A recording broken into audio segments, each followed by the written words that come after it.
Hello everyone, welcome back to my channel. And this time I'm covering Mr. Ritam Bhattacharya, one of my ex-colleague at DSHA right now, working as a software engineer too at Cozeva Applied Research Works. So back to you, Ritam. Please introduce yourself.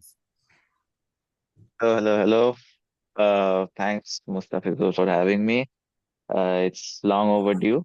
I'm Ritam. I work at a Kolkata-based startup called Cozeva as a software developer.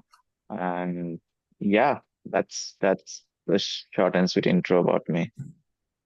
Okay, so let's cover from the beginning. And Ritam, would you like to let us know about your education background, from where you are basically for the first, and from where you did get educated, and how did your overall journey started with the software development? Yeah, so my hometown is a little town called Boidobati in the Hooghly district in West Bengal.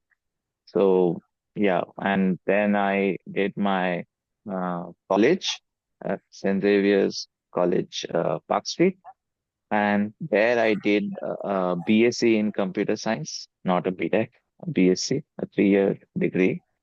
And after that, I started applying for jobs, and as you know, that job the job market is not kind to 3-year-old 3-year degree holders. I luckily got a job at the India, and I started working there as a system admin. So that's how the trajectory has been of my career. And I worked there for 2.5 years, and then I made the switch to this company, Cozeva Applied Research Works, where I'm working now for like 9 months. Great to know this. So, would like to explore a bit how did the 3 years BSc degree in the Kolkata Saint Xavier's College, wherever you have studied, that looks like, and would you like to know? Would you like to just tell us about that? What are the placement prospects there? So, yeah, placements. So first, let me tell you about the course. So it's like a standard 3-year BSc honors course, like in the general field, like non-BTech field, like people who are studying like pure sciences or any other 3-year course. It's sort of similar to that. This time they teach you computer science. But I think for me, I think when I interact with engineers from folk from a BTech background like you, I found a lot of similar subjects, that people have studied. I don't see a lot of difference there. Um, and yeah, it's very similar to what a CS or an IT person would study. Somebody could correct me if I go wrong, but I think that there is some engineering maths and some other things that is an extra added things that an engineer studies and that we don't study in a traditional BSc course. Um, so that's the first part about the course. It's like a normal uh, course in every way. And about job, I don't think that there are lots of opportunities as BTech. I know that there's like everyone, there is a shortage of jobs everywhere, and we know how much difficult it is to get it out there in the market. Um, but it's a little bit worse in when you are doing a BSc. So yeah, you have to like work a little bit harder, I guess, to get your foot into the door. That most people what they do and what I initially thought as well is to not go into the industry but go into the academia world and get a master's and then probably a PhD or something and something like that. People do that or do a master's and then do a professional course um, and get a job. Like MCA is also a very popular stream of choice after doing a BSc computer science. Then people, some of my friends are in NITs doing MCAs and they're placed in companies, drug-based companies. So that is also a route to, and some do MBA, which is a different route altogether. So yeah, that pretty much covers uh, the routes that are there. So, in your college, basically, what company visited for the sake of placements?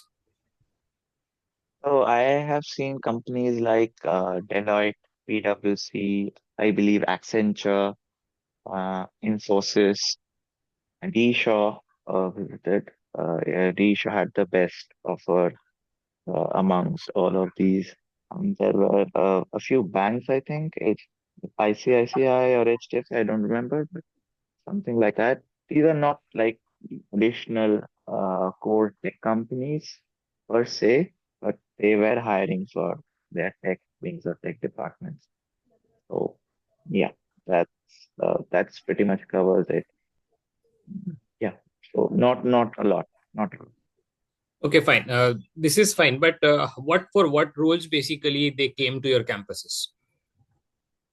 So uh, so Disha came for system admin role, which I got into, and there were also other roles. If you remember, there are other departments like front office tech. They have some teams, and they they need some ops based role probably. I'm not sure. I myself don't know like what the extent of the role is, but there is a friend who was a QT, who was from the same batch, and he also got into Shaw and was a QT there. And other teams like other companies like PwC and Deloitte, they hired tech consultants, and those jobs, go across the board. You can be put into any team and you could do anything. Uh, but I don't think it's essentially like full on product based, like what a product based engineer would do. It's not like that. That's my gut feeling, and I'm not completely sure. But I sort of think that that is from my conversation that's what I get from books. That it's not exactly a product based, you know, like they're coding all day and all. It's more consulting, or it could be support or testing, something like that. You get the idea. Yeah, basically I got it. And also I know that not only at St. Xavier's, but colleges like DU as well, DE Shaw and few other companies visit for BSc grads. And they hire the QA engineers as well as system admins and ops related roles from there. And the package that they offer specifically at the beginning is something around 10 LPA. This is what I know as per my conversations with my colleagues. And yes, so can you describe your journey? How did you crack this role at DShaw? Means what the overall procedure was and the coding test and everything. And post that, how did your work revolved around inside the company? What did you do there? Yeah, so let me take you first to how I sort of applied at DSHA. So I did not sit for placement. DSHA came early to our campus. I did not sit for placement. And then I saw the placement, mails that we get, and we saw that there's a company called Deep. I didn't even know about it. That it's offering, it was around 8 or 8.5, something like that, LPA, and it was better than all the other companies. So I was interested, and surprise, surprise, I wasn't allowed to sit for it because I hadn't signed up for the placement cell. So then I applied through their career portal, and after like 4 or 5 months, I got a mail that hey, there is a drive happening. Uh, are you interested? Forward your resume or something like that. And then I sat in it, and there was an initial screening test that happened, where there was an aptitude round, and then you had to speak in front of camera on a random topic. That happened, and post that there were three subsequent rounds of interviews with seniors in the team and team managers and things like that. They mostly talked about my resume, and questions were revolved around that. A little bit of Python, Linux, and whatever I done in my course. Um, things like that. So yeah, I hope that covers it. Great to know this. And so you worked as a sysadmin specifically in terms of the role description at DShaw, and then post that, I think you also contributed to the system-based works, whatever the system in terms of application development they were doing. So, what made you think of that I should be switching to a proper SDE role? And right now, you are inside the respective Cozeva, the company basically in which you work. Correct. So yeah, I worked there as a system admin. I enjoyed the work initially. I got to learn a lot of different things. My soft skills improved a lot in inside the company.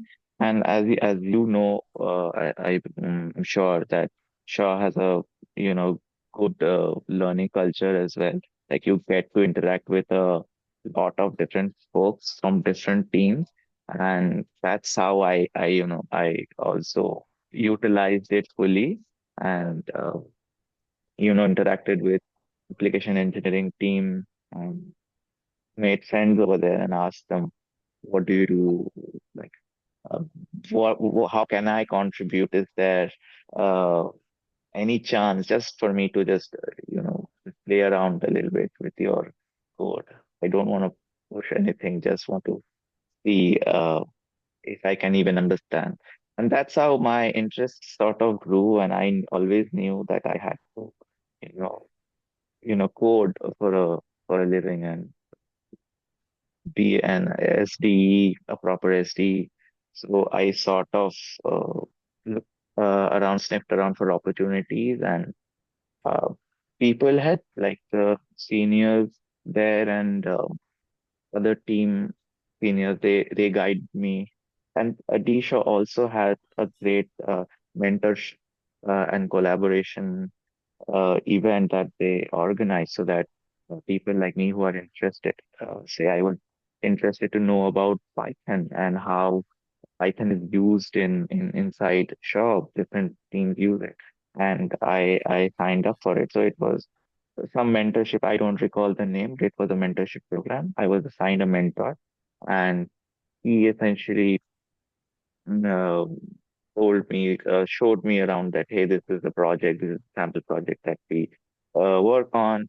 Here are a few issues that are opening, and good first timers issues. He used to assign them to me, and I used to get a feel for the workflow, and that's how my interest, even deepened, and I got to work on something like that. There are also uh, like it's more like a course that happens. Like people also teach you Python there, and um, I also signed up for those inside Raw. So senior folks teaching from different teams and different backgrounds. Python. So that was first, and then this. So this is how I sort of learned it on the job. And this was apart from my regular sysadmin role. I used to get time to do that. And so that most definitely helped. And talking to folks, communicating folks and asking for, do you have something that I could work on? I recently learned Fast API, and I was thinking, do you guys use it? Can I do something with it? Or do you guys use something similar? Can I around? And people were kind enough to say that, hey, see this. They send me links or doc something, and sort of the guidance was in that manner. So I utilized it fully, and I'm thankful to them for the guidance. I support. Yeah, nice and great to know this that you got such helpful seniors who actually guided you for the SDE based task.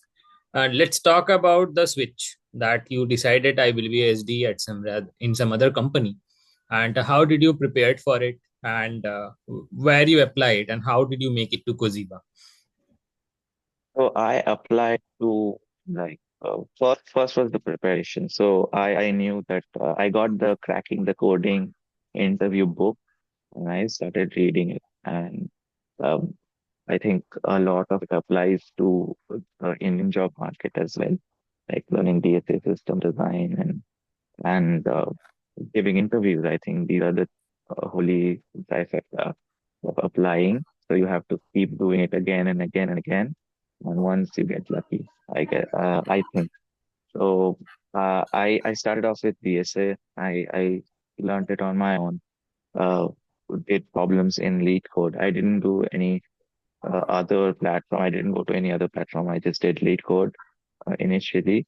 And then I did not give interviews for a long time. And then some of my friends were also preparing and they suggested me that, hey, you should give as many interviews as you can. You will never be fully ready.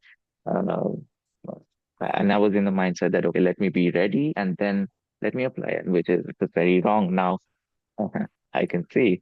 So yeah, and then I started just giving interviews. So man, uh, so I applied to Flipkart. I applied to everything. Google, Microsoft. I got rejected, of course.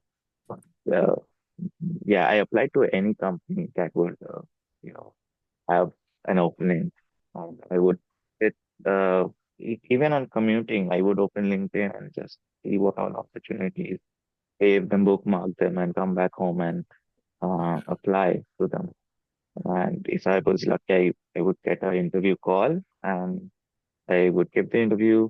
And uh, yeah, and I would always consider failed interviews as mock interviews because you get to learn something uh, new through them. So that was the that was the process. And then I saw, and speaking of timelines, I did not pick my timeline correctly. I thought it would be quick. I assumed my that I would know learn it by say 4 months or 5 months, but it overall it took me around 9 to 10 months to make the complete sketch from the time I started to time I put on my papers.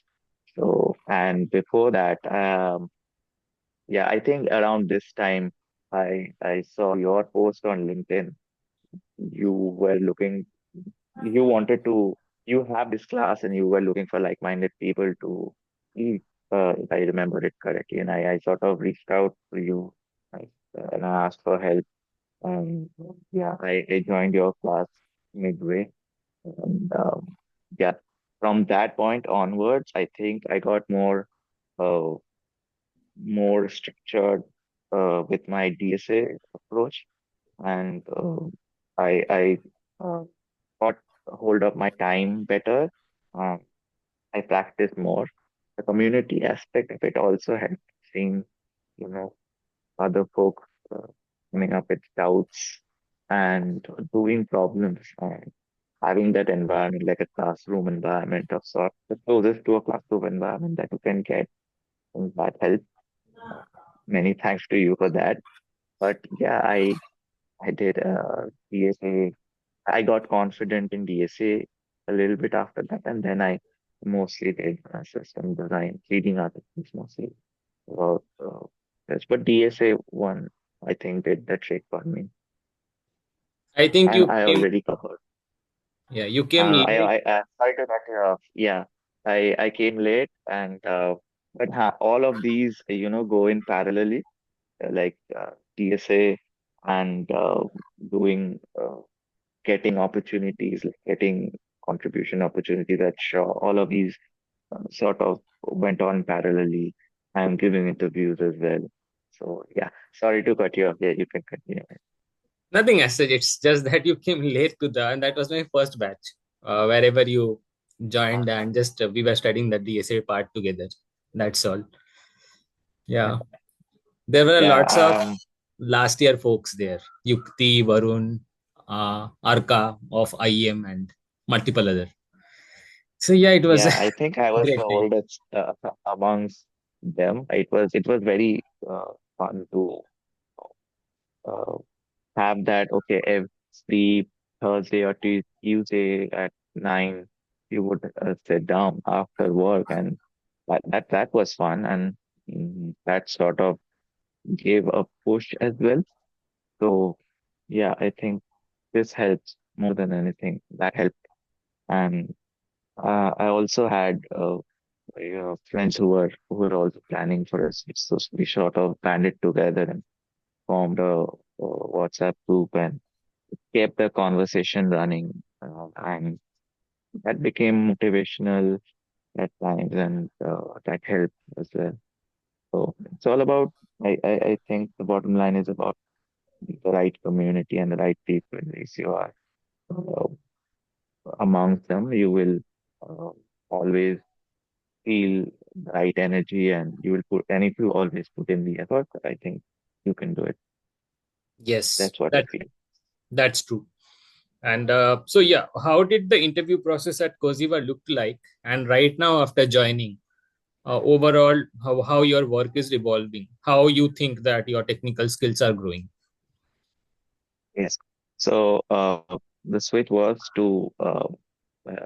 done mainly to uh, improve my technical skills and to work like to have my all my focus on technical side of things. And I'm really happy with that here. And let's go back to the interview. As far as I remember, um, I saw an post of the HR here, and then I think gave an interview. I gave a hacker rank problem. What is it called? It's like a dashboard with three problems, and you're giving 45 minutes, and you have to solve them. I think I was able to solve two and not one. Um, and then after like 2 months goes by, I get a call from Meta that, hey, you are selected for the next round. Would you like to give an interview? And then yeah, my now manager came into the interview and he asked me questions from my CV and about the work I did at Shaw and um, what my strengths in terms of languages and how well I know APIs working on them. And luckily, I had done a small amount of work at Shaw uh, in the similar zone. So yeah, that's how it went. It was first the uh, hacker rank interview test, and then a one-on-one interview, remote interview with the manager. And then yeah, and after 1 week they gave me the offer. Yeah. And what I know is that your CTC is around 20 LPA right now at Cozeva Applied Research Works. Yeah, it's close to that. It's close to that. And I've been working here for like 9 months, as I already said. Um, yeah, in terms of perks, I would say that the shop pampers you with you wouldn't get that sort of you shouldn't expect that sort of things at a startup like Codeva. So yeah, it's definitely like a downgrade from that, but from the technical point of view, I'm really happy to work with my uh, team and my manager and learn new things every day, and work solely on projects and be like an engineer and work. So that is what I wanted, and at the end of the day, I'm getting that. But works wise, it's very difficult to match, let alone beat Shaw. So yeah, I think you can also share some of the like the food and the gifts and the medical benefits. There are so many things I could just keep on naming them that you got at Shaw. And only like tier one companies, is that even a term? Tier one companies can match that beat Shaw in that aspect. I I believe. So Ex- yeah, I'm happy and um Exactly. yeah Yeah. yeah Actually, the perks also I miss that your yeah team gifts used to be separate, and after that there used to be an annual gift yeah that was separate, yeah. and that Meal kits and hikes at the hikes show, are that was the also thing. Yeah, which is also very competitive and very lucrative. And even pay was above market, I feel, even for our role. If you wanted to switch, you wouldn't get that much money from anyone else. So the advantage of working at Shaw. Yeah, true. Uh, That's and very true. I am truly grateful for the opportunity. I'm sure you are as well. Always. Uh, Yeah, always. That working is. there. So the last question from me would be, what would you suggest to the budding engineers how they should be preparing as an SDE2 right now? So my advice or my suggestion would be something that I would tell the 20-year old myself is like I was very shy, nervous, and even asking the question that, hey, I wanted to make a switch. Do you have any suggestions for me? Even asking this question was very difficult. What would they think? Or I couldn't even comprehend that, you know. And I I took up the challenge and I asked um, some of my friends at now friends at Shaw that hey, I want to make this switch. How could I do this? And they told me that hey, so these uh, simple steps you need to do. Be good at DSA. You need to brush up your resume, and you need to keep giving interviews. And you just asking these things and having a communication and asking for help in a sincere, honest way will get you a lot far, I believe. Don't just think that, don't try to overthink things and think what the other person is going to think. So granted, not everybody is going to help, but uh, but my experience at Shaw in that regard has been incredible. Just, I think that they have guided me in the right track and even asking you for help, I think, in that matter. And I got the correct feedback, the correct guidance, and it helped me change the course of my career. And so, yeah, just stay open and ask questions the right way. Not like, hey, I can't solve this, that question. Not Googleable questions, but some effort, Google some, and then ask the correct question in the correct manner. And trust me, you will get a lot of help from people around you. Thanks a lot for your interaction, Ritam, today here. It's nice to cover your journey. Those who like the video, please like, share, and subscribe. Thanks all. Bye. Thanks for discussing. Bye bye. Bye bye, everyone.